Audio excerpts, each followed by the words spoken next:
battle-scarred eastern Mosul. Since October, residents caught in the crossfire of a government offensive against Islamic State jihadists have faced an agonizing choice. Flee their homes or, like Hazem, stay on despite the fighting. It was a good decision to stay. It went well for us in the eastern part.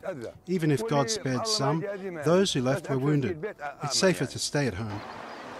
This vast camp 30 kilometers from Mosul is where many who fled sought shelter.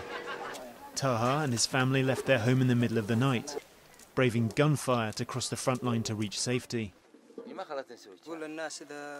I want to say to the people of West Mosul that if there's lots of bombing, they should stay hidden at home. But if they have a chance to flee IS, they should escape. It's better. Some 200,000 people have been displaced during the battle for Mosul, a far smaller figure than expected by NGOs, who had feared a mass exodus from the city of 1.5 million residents.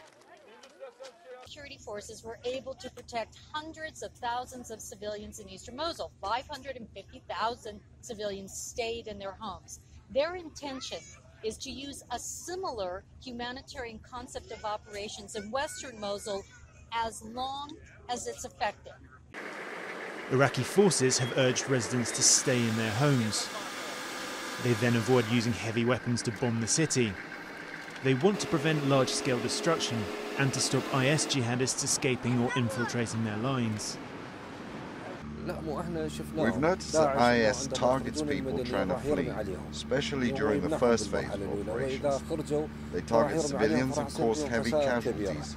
So if they stay at home, we can protect them. As we saw in the east of the city, they stayed and we protected them. According to the UN, some 50,000 people have already returned to their homes in eastern Mosul. Iraqi forces have just launched a fresh assault against IS in the city's west. But with its densely populated neighbourhoods and narrow streets, the new phase of the battle in the city's west is set to be even tougher.